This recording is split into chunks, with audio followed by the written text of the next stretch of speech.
Bom, obrigado. Queria agradecer o clube, a Laís Prado, o Felipe Silva, que organizaram para a gente estar aqui. É uma mega honra para a gente poder estar aqui no clube, festival, os maiores festivais de criatividade do mundo. E dá até um medo de estar aqui nesse palco quando tem tanta gente incrível fazendo um trabalho espetacular. Mas a gente vai contar um pouquinho da história da agência, mas não a história da agência, assim, mas um pouco de como é que a gente tem tentado fazer coisas para nós, para a indústria, e tentar quase uma reflexão do que a gente pode fazer melhor como indústria, mas de um jeito que, em vez de ser uma crítica, mas ser uma forma de a gente se divertir falando dos problemas. Então... e queria avisar que o Coutinho era para estar aqui comigo, mas ele teve um problema de família e teve que voltar um dia antes. Está tudo bem, mas será só eu. Então a gente vai falar sobre a contracorrente, que é uma filosofia de trabalho que a gente acabou descobrindo na agência meio por acidente. Que quando a gente estava fazendo uma exploração assim, da identidade visual da agência, o nosso designer que a gente contratou foi ele que meio que descobriu essa intenção do que é a contracorrente. Ele estava no nome da agência Atlântica, a gente queria falar um pouco, ter uma identidade meio marítima assim, para a agência. E enquanto ele estava fazendo essa pesquisa de identidade visual, ele falou... Ele trouxe essa palavra contracorrente, porque ele achava que nosso trabalho até então, antes da agência, tinha uma pegada meio contracorrente. E a gente adorou essa palavra. E quando a gente pegou essa palavra, a gente começou, isso, a gente quer ser isso, e a gente começou a construir em cima. A gente não sabia ainda o que significava, mas a gente foi construindo em cima. E isso basicamente virou a nossa forma de achar um espaço dentro do mercado americano, né? Que existem mais de 100 mil agências nos Estados Unidos hoje. Ontem eu estava na palestra no debate que estava o Cassu e a Carla, e eles falaram que tem acho que 30 mil agências no Brasil. Os Estados Unidos são 100 mil, mercado maior, óbvio, mas a competição continua sendo super acirrada. Só em 2021 foram mais de 15 mil agências novas. É uma tendência que começou a acontecer de gente legal saindo das grandes networks e começando agências. E a gente era só mais uma delas, né? A gente não tinha absolutamente nada de especial, a não ser o fato de que a gente queria fazer alguma coisa diferente. Então a Atlântica a gente é uma agência independente, 100% independente, a gente é baseada no Brooklyn. Quem começou a agência fui eu e o João, que era para estar aqui comigo. E a gente começou sem investimento. A gente não quis ter investidor de começo, a gente queria ser 100% independente. E a gente também começou sem clientes, o que foi uma loucura. A gente sabia que de alguma forma as coisas iam acontecer, a gente tinha contatos, mas a gente foi na cara e na coragem e a gente começou. Então são 100 mil agências tentando disputar o mesmo espaço, né? E com tanta gente boa, tem agência boa, tem agência com dinheiro, tem agência que já começa com times, vem a equipe toda e já vem os clientes juntos. Como é que a gente, com 2 pessoas, a gente podia fazer qualquer coisa que fosse relevante e achar nosso espaço, né? Cavar nosso espaço no mercado mais competitivo do mundo. E foi navegando contra a corrente que a gente achou o nosso jeito de cavar um espaço. É uma coisa que a gente continua evoluindo, não é fácil. Somos 2 imigrantes. Os Estados Unidos é um país que é muito... Nova York, principalmente, é um lugar de imigrante. Então, assim, a gente sente um espaço lá, mas, ao mesmo tempo, não é fácil. Não é todo cliente que quer confiar em 2 imigrantes. Então, a gente tem que achar o nosso espaço lá dentro, né? Basicamente, o que é a contracorrente? O Samuel Simões, que foi esse designer que trouxe essa palavra para a gente, quando ele trouxe, a gente não sabia. Mas é muito simples, na verdade, é um raciocínio muito simples. A gente olha para onde todas as tendências estão indo, se a gente está fazendo qualquer trabalho para qualquer tipo de mercado, a gente estuda aquele mercado, vê quais são os clichês e as tendências desse mercado e a gente, de propósito, experimenta isso. Mas é diferente quando você só tenta ter uma ideia diferente e quando você, de propósito, fica ali experimentando aquilo, de estar o tempo todo experimentando a contracorrente. E a gente aplica essa contracorrente para tudo, assim. Não é só o trabalho. Óbvio que o trabalho é sempre o mais importante, a estratégia, a criação, como é que a gente acha essas contracorrentes, esses espaços únicos para cada marca. Mas uma coisa que a gente começou a sentir, a gente podia fazer muito mais do que só o trabalho. A gente queria construir a nossa marca como agência com esse pensamento contracorrente. Então, quando você começa a pensar com esse pensamento contracorrente, a gente começou assim, tá, onde é que a gente vai trabalhar? Qual que é o nosso escritório? Nosso primeiro escritório da agência foi esse barco, que era no Brooklyn. Foi durante a pandemia, a gente abriu a agência em 2021, então estava naquela fase que estava começando a abrir, mas não estava, a gente precisava de espaço aberto, com muito arejado, e o barco tinha um deck gigante. Então a gente começou a trabalhar nesse deck, tinha vista para Manhattan, lindo, super inspirador, e a gente achava, é só nosso lugar de trabalho, mas a gente jamais pensava assim, pô, vai trazer um cliente aqui como, né? Vamos levar a gente a sério. E os clientes começaram a ir e ficavam super inspirados e adoravam. Uma vez a gente fez um pitch e a gente trouxe um cliente lá que era uma marca que era da Unilever, e ele ligou assim para o CEO dele, do barco, fez um FaceTime, assim, olha essa agência. E aí que a gente começou a ver, pô, peraí, tem alguma coisa legal onde a gente está fazendo, indo para um caminho um pouco diferente. Então a gente aplicou isso, a gente fez, o nosso primeiro office foi esse barco. Hoje a gente tem um estúdio também no Dumble, mas esse barco virou um espaço de eventos, a gente faz festas, quando a gente vai fazer um pitch, a gente quer fazer uma reunião diferente, a gente vai lá, e é super legal. Se algum dia vocês forem visitar, a gente pode levar vocês no barco. A forma que a gente contrata também tem um pensamento contracorrente. Não necessariamente a gente só contrata gente contracorrente, mas a gente está aberto a contratar pessoas que vêm de um background completamente diferente. O AO, por exemplo, que é o da esquerda, ele ele veio da indústria da música. Ele era um produtor musical, ele era DJ, ele tem essa marca de boné dele, que é a Pardon My Fresh, que é espetacular, né? Uma brincadeira com Pardon My French. E ele é uma pessoa muito criativa. Ele mostrou o portfólio dele pra gente, a gente falou, meu Deus, não dá, tem nada assim. E a gente fala isso com ele assim abertamente, não é por falta, ele não tinha referência e não tinha ninguém que tinha sido guia para ele só queria trabalhar em publicidade, não sabia como começar. A gente fez uma entrevista com ele, a gente adorou ele, a personalidade dele, e aí a gente, pô, bora trazer ele como freelancer, vamos fazer um tempo de trabalho, e em 15 dias a gente se apaixonou pelo EO.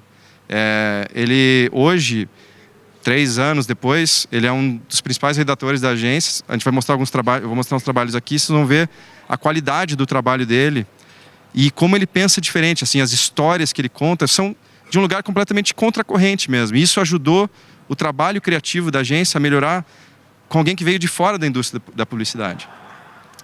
O da direita é o Corey. O Corey está na frente do Rivian, porque ele veio da indústria automobilística.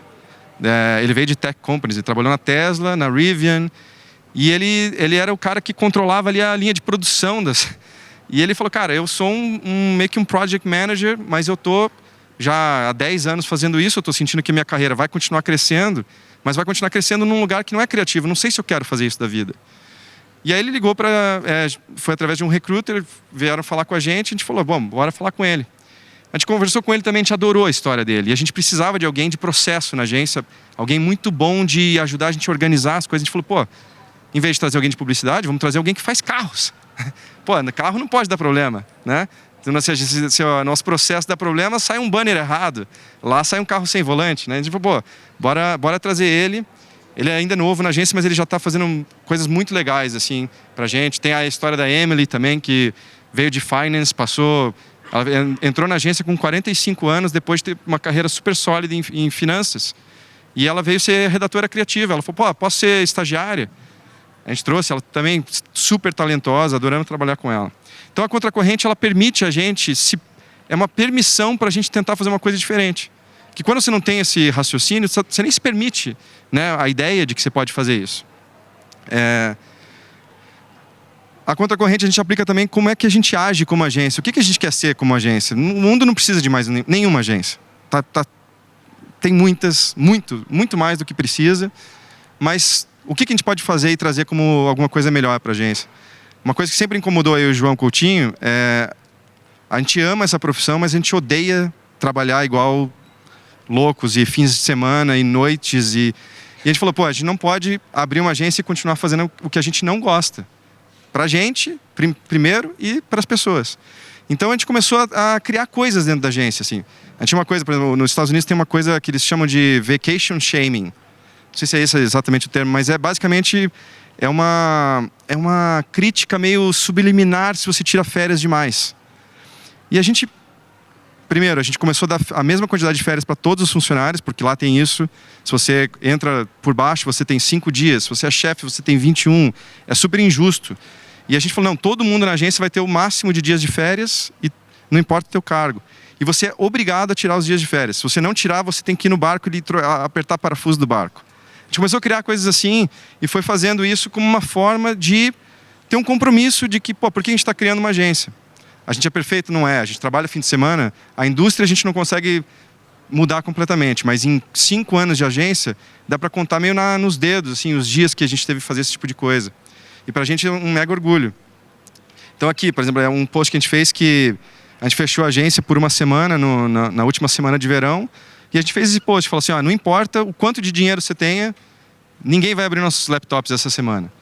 E a gente organizou com os clientes, é um trabalho que dá, não é todo cliente assim, eles não entendem de primeira, mas depois entendem. E sabem por que a gente tem que fazer isso numa indústria que é tão tóxica de trabalho. E quando a gente faz isso, a gente consegue atrair mais talentos, melhores talentos, as pessoas querem vir trabalhar com a gente, e isso é bom para o cliente no final. Então, tem um pensamento que a gente tem que explicar, mas, de novo, começa com a contracorrente. E a contracorrente, obviamente, a premissa dela é o que a gente faz no trabalho, né? Não adianta a gente ter só essa filosofia e daí é só uma coisa que não faz sentido para os clientes. Então, como é que a gente faz? A contracorrente ela acontece já numa etapa de estratégia e execução. E aqui vou dar alguns exemplos de trabalhos que a gente fez. Assim, primeiro um exemplo, uma continha bem pequenininha que a gente tem, que a gente faz isso também para exercitar a contracorrente, para provar que ela funciona também. Mas não sei quem sabe aqui, mas a Blockbuster ainda existe. Eles têm uma loja restante no mundo que fica em Bend, Oregon. Mas essa marca ela ainda é detida por uma Vivo da vida, que comprou os direitos da marca. Então, assim, existe a marca e eles ganham dinheiro com merchandising. E quanto mais tem brand awareness para Blockbuster, mais eles conseguem fazer parcerias, mais eles vendem merchandising. Então, existe um desafio mesmo de continuar deixando a marca famosa, mas ninguém ouve falar deles. Então, a gente estava trabalhando com eles e veio essa ideia. E se a gente fizer um comercial de Super Bowl para Blockbuster? É uma lojinha que aluga filmes até hoje em VHS. Óbvio que eles não têm nem perto dos 7 milhões de dólares, mas eles têm uma agência legal que talvez consiga achar um jeito de hackear esse sistema. E a gente criou uma campanha, a gente fez um filme de Super Bowl para eles, com menos de 10 mil dólares, e teve um super sucesso lá nos Estados Unidos, que é esse case que eu vou botar aqui. Não tem áudio. Expensive day of the year with 30-second spots costing over 7 million. Vou botar de novo só para não perder o começo. The Super Bowl. Advertising's most expensive day of the year with 30-second spots costing over $7 million. Traditionally, only the world's most profitable brands can make an appearance. But in 2023, the last remaining survivor of a once iconic franchise would steal the show. There is one Blockbuster store. Last Blockbuster on Earth. Blockbuster is releasing a commercial during the Super Bowl. Blockbuster. Blockbuster. Blockbuster. Blockbuster. With the kind of budget only a small retail shop could afford, the store released their Super Bowl ad the only way Blockbuster ever could. Here's our Blockbuster commercial, the first one we made in decades. And of course, on VHS. Can't go without that. While big brands would spend tens of millions of dollars on their celebrity Steves, Wow! That's fantastic! Blockbuster Steve only cost $19.95. Got to meet with a commercial star, this guy, Steve the Cockroach. Brilliant marketing. The store didn't spend a single dollar in media besides the $6 VHS that we mentioned earlier. So it managed to skip the $7 million price tag. But that didn't stop the commercial from being aired on dozens of national news stations. In case you missed it, take a look at it. When the world ends and the internet streams no more, we'll still be here. That's great. After the commercial reached an audience 9 times larger than the Super Bowl, sales went through their brick-and-mortar roof. Blockbuster video sales skyrocketing. Now their sales are surging Increase in up sales. That's by pretty phenomenal. And their This is sales just from local- spiked.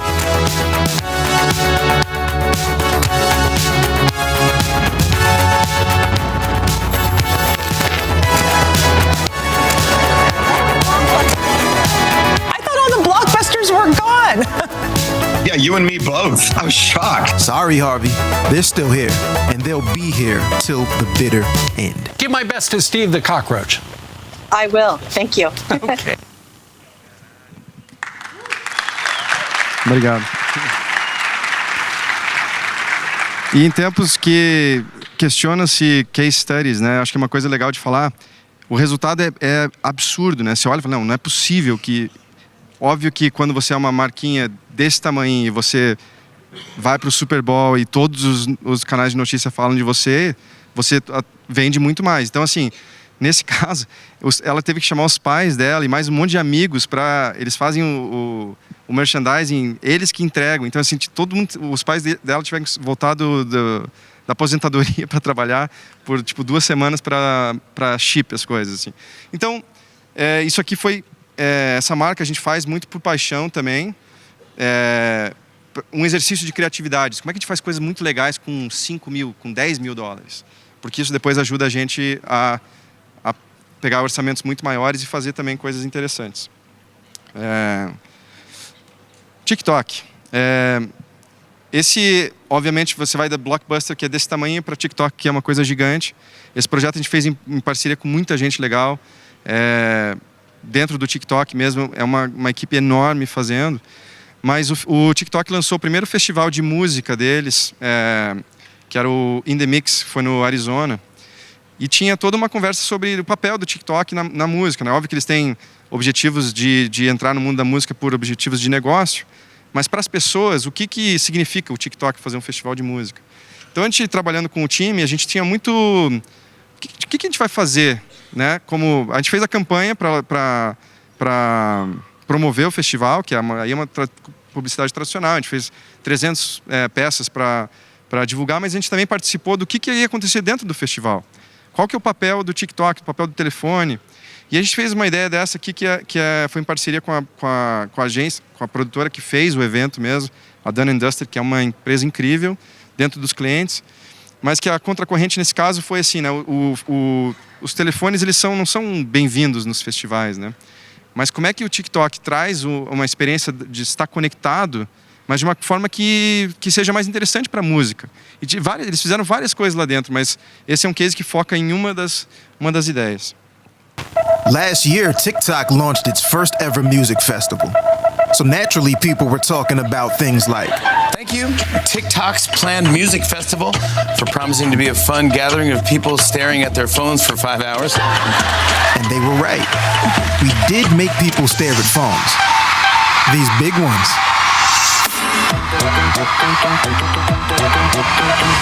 We turned the festival screens into giant phones. And took TikTok's most popular feature, the duet, to the stage. Charlie Puth from the stage. I have a surprise for y'all. Hi, Charlie. A good friend of mine. And Jungkook from BTS. Hi, TikTok. Live from the other side of the world.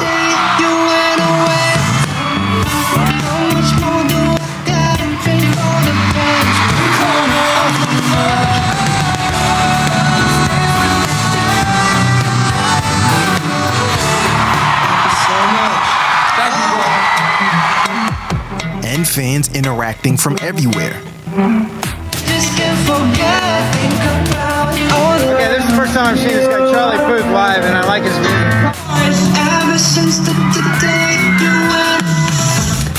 The live duet became a spectacular product demo and the most watched live ever on TikTok.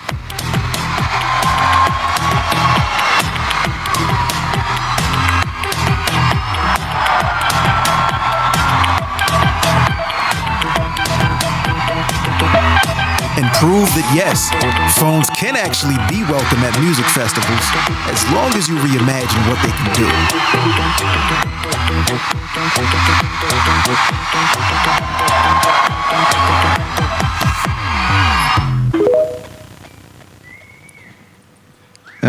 Enfim, esse... O cliente tá aí, o cliente tá no palco.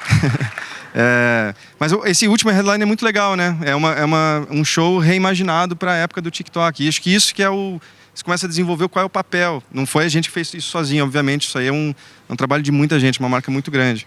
Mas a gente continua. Eu vou pular uns cases. Esse aqui foi um case que a gente fez para a Heineken, que foi para a nossa primeira campanha que a gente fez aqui na América Latina. Foi agora, a gente acabou de fazer. A Heineken é patrocinadora da Champions League e eles têm essa plataforma que é ajudar os hardcore football fans, assim, pessoas que são muito fanáticas por futebol, a assistir a Champions League. Qual que era o insight? Quando é o horário do jogo na Europa, aqui está todo mundo trabalhando. É 3 da tarde. Então, assim, o que a gente precisava fazer? Como é que a gente ajuda as pessoas a ir assistir os jogos? Então, em vez de a gente dar menos trabalho para as pessoas, para elas poderem assistir os jogos, a gente deu mais trabalho para as pessoas. Essa foi a contracorrente. E a gente criou tipo um evento como esse, em que as pessoas elas eram obrigadas a ir para esse evento de corporate training, chato pra caramba. A gente desenvolveu todos os slides da apresentação e era horroroso. E era bem na hora do jogo. Então as pessoas foram para lá super chateadas. Quando elas chegaram lá, na hora do jogo, as paredes caem e aí é uma mega watch party para assistir o jogo. Aconteceu em 4 países ao mesmo tempo. Foi uma coordenação de produção gigante, super difícil de fazer, mas deu super certo para a marca, mega resultados para eles. E esse aqui eu vou mostrar porque esse aqui acho que é uma das coisas mais num ponto de estratégia que funcionou super bem também a contracorrente. A gente pegou uma época, a gente fez um projeto bem grande para a Amazon.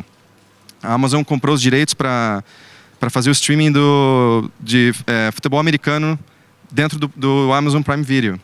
E aí o que acontece? Pessoas assistem futebol americano na TV delas, principalmente uma população mais velha, não quer mudar.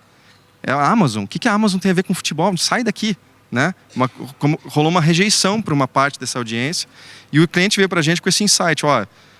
As pessoas estão com medo que a Amazon vá mudar alguma coisa no jogo. A Amazon vai change the game. E esse era o grande medo. E a gente falou, vamos em cima desse medo. Vamos mudar o jogo. Vamos fazer uma coisa que muda o jogo. Para a gente entrar na conversa e mostrar que a gente está aqui por entretenimento.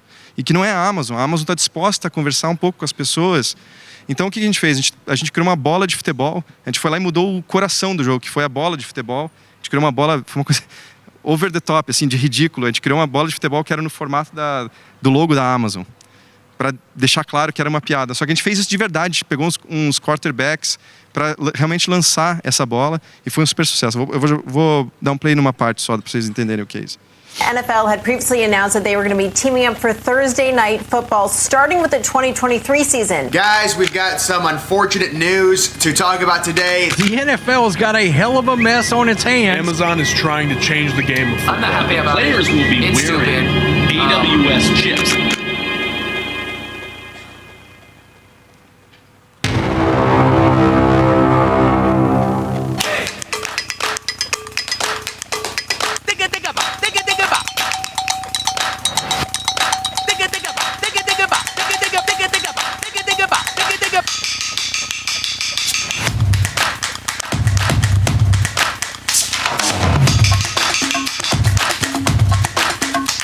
New Amazon Prime ball really fly. I actually really like the grip. Check this ball.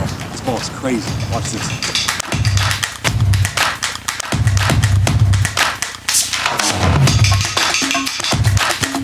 Go. Oh, that's real.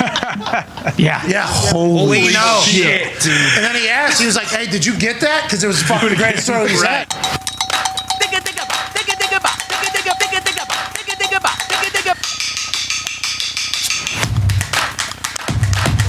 Ball? What? There's going to be a completely new football just for Thursday night football games. Let me tell you something. I have never been more disappointed in the internet. Just be signed to the NFL and throw this glizzy ball, baby, because you already know where we're throwing it.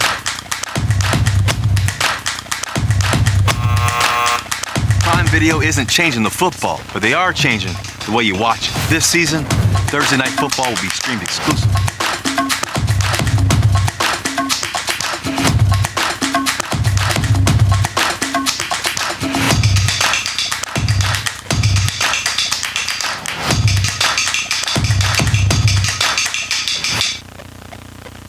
This shit's terrible.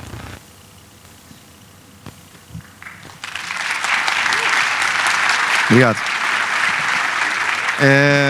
E aí eu acho que aqui que a contracorrente começou a ficar cada vez mais interessante para a agência. Que aí foi quando a gente falou assim, como é que a gente vai usar isso, esse pensamento, para a gente fazer new business? De novo, lembra que a gente começou a agência com nada. Eu e o João, cada um botou $3 mil na época. E como é que a gente atrai? A gente quer trabalhar com, né, grandes marcas e não é uma coisa fácil. Então, vamos ser criativos na forma que a gente busca clientes. A gente não queria fazer pitch, a gente nem podia fazer pitch, tantos. Porque assim, você vai num pitch contra a Widen, são 10 pessoas contra, né? Então assim, o que a gente começou a fazer? Vamos achar o nosso ângulo.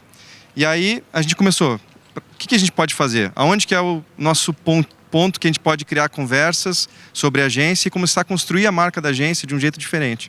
Então, essa foi a primeira ideia que a gente fez contra a corrente para novos negócios. Foi em 2023, em Cannes.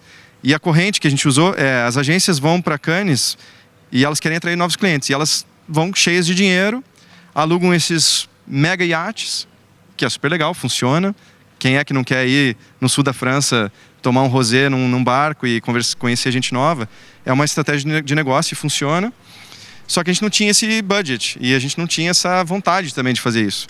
Então o que a gente fez? A gente alugou uma van e falou assim, esse aqui vai ser a nossa forma de atrair os novos clientes. E o que a gente criou? A gente criou esse site, que é o Atlantic Car Service. E basicamente essa ideia é muito simples. A gente pega os clientes no aeroporto, de graça, e leva eles até o Palais, que são 45 minutos. Só que eles têm que ficar ouvindo sobre a nossa agência. Então, a gente criou esse site. Era super divertido o texto dele, super... Isso foi uma coisa que quebrou o gelo entre a gente e muitos clientes. A gente levou realmente alguns clientes na van, mas para a gente o mais importante foi, durante o festival, as conversas que aconteciam sobre a nossa agência. As pessoas vinham falar com a gente fez conexões muito legais. Vou mostrar o case, mas vocês vão ver que, a gente falando de TikTok, a nossa relação com o TikTok começou por causa disso. O então Head of Creative do TikTok na época para as Américas viu isso e falou, cara, eu quero andar na van. E foi super legal, a gente tinha uma certa relação com ele e foi ali que a relação começou. Foi um projeto que virou outro, e aí hoje a gente trabalha bastante com eles. Esse aqui é o case, eu acho que é o meu case favorito da agência. Almost 4 a.m. and I'm probably the only person sober in Cannes right now. Going to get the van to pick up a client.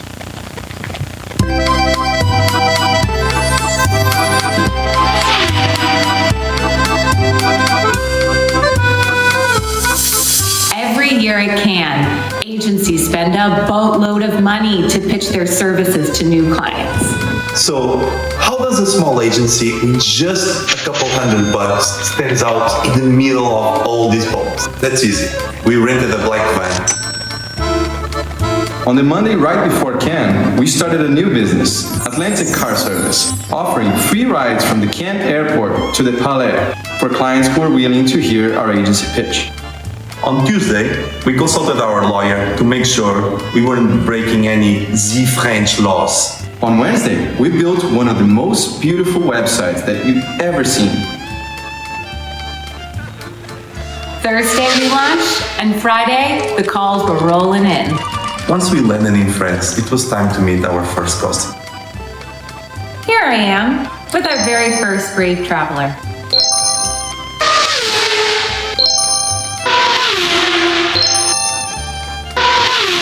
There was only one rule. What happens in the van, stays in the van. I met the Atlantic folks at Cannes. They're hearing about the Atlantic Car Service. We got to chatting, and a few months later, we were working together. Was it worth it? Absolutely. With a $275 van rental, we landed a $1.2 million project. The moral of the story, if you want to drive client success, you gotta pick them up first. Atlantic Car Service, your highway to success. Valeu. Isso aí, o prêmio de melhor acting vai pra quem, né? O Coutinho é maravilhoso com o bigodinho. Pena que ele não tá aqui pra gente zoar ele. Mas enfim, gerou esse relacionamento com o TikTok. Foi quando a gente fez o In The Mix. O cliente era o Jeff Stamp, na época. Cliente incrível e foi super legal e continuamos. 2024, pressão alta, como é que a gente faz? Um ano 2 disso, né? Foi uma coisa que foi super legal. E aí a gente fez uma coisa que foi super interessante, assim, não sei quem aqui está familiarizado com o processo de concorrências, mas quando você é convidado para uma concorrência, para uma marca, você recebe um documento que se chama RFP. E esse documento é um documento super detalhado, escrito. Então, a gente falou, pô, e se a gente reverter isso aqui, né? Então, quando as marcas são as marcas que criam concorrência para selecionar as agências, e se a gente conseguisse criar uma concorrência em que a gente seleciona um cliente? Então, a gente reescreveu esses documentos exatamente como eles são feitos para nós, mas a gente fez para as marcas. E a gente começou a mandar. Falou assim, vamos mandar 200. E se algum cliente responder, tá bom. E aí, lá em Cannes, a gente fez isso, a gente fez um PR em cima disso, né? Essas ideias a gente sempre faz com... Não é sobre o e-mail que a gente manda, mas é sobre a história que a gente gera para que as plataformas realmente se importem com a nossa agência e comecem a falar da gente. Então, uma coisa que foi super legal, quando a gente foi fazer esse processo de concorrência, a gente não podia alugar uma sala no Carlton, que é, tipo, caríssimo.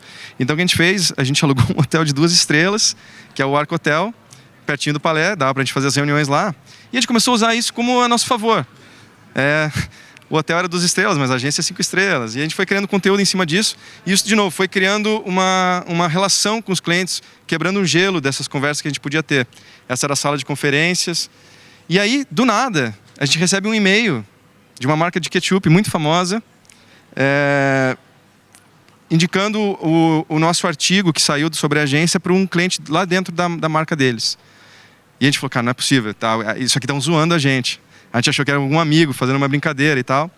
E corta para um mês e pouco depois, estávamos em Londres, pegando um briefing de Heinz, uma concorrência. A gente ganhou a concorrência e a gente fez uma campanha super legal para eles. E a gente continua trabalhando com eles. E aí, 2025, de novo, né? Será que a gente consegue fazer uma coisa legal de novo? Será que a gente vai chegar lá? E aí a gente fez uma coisa que foi super legal. Porque assim, em Cannes, só 3% dos projetos são vencedores. Ganham alguma coisa. 3%. E são quantas inscrições, né? Então quer dizer que 97% são losers. E é muito mais legal falar com loser do que com ganhador, né? Nossa indústria é muito cheia de ego. Então assim, vamos falar com quem está afim de ganhar e não está conseguindo ganhar. Olha o tamanho dessa audiência pra gente.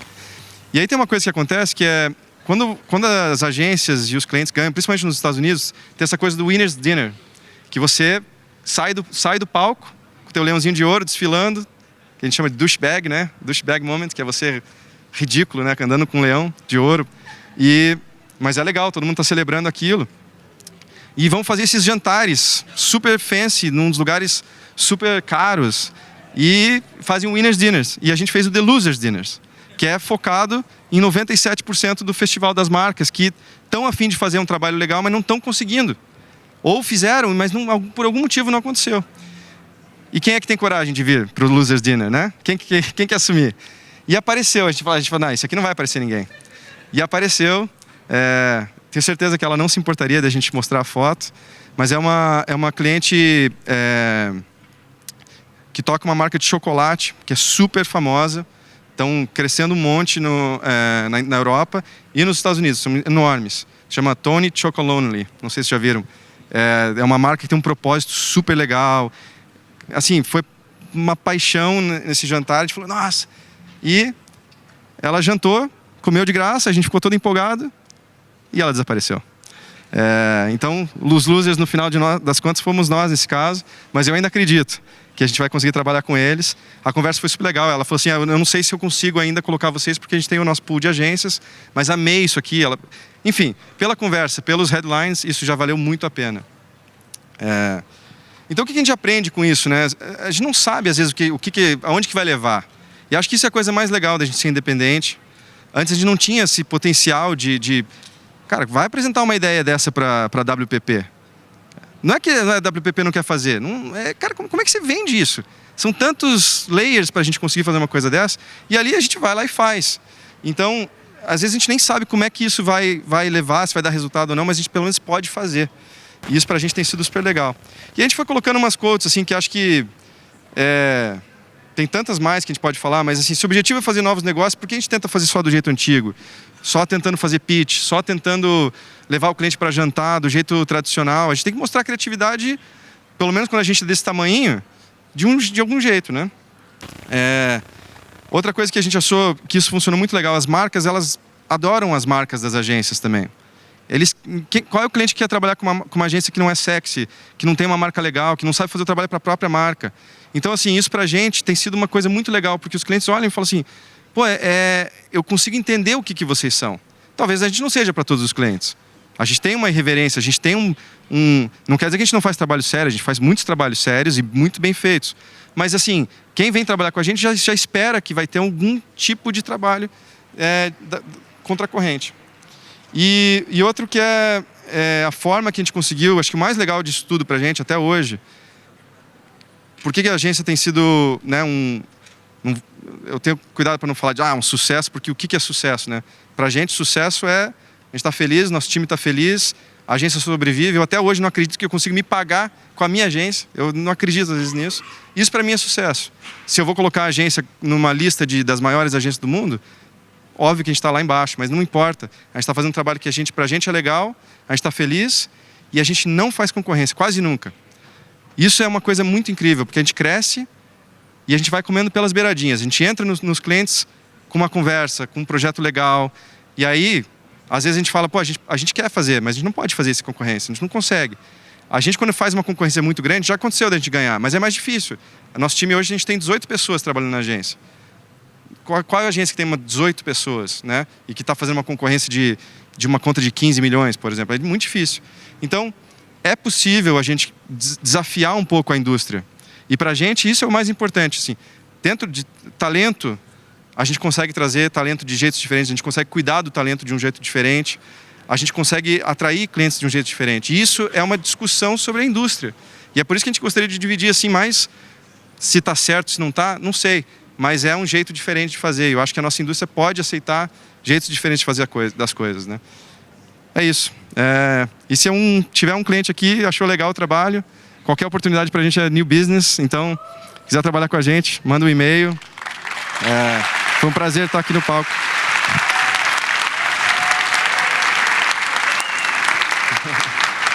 Acho que é isso.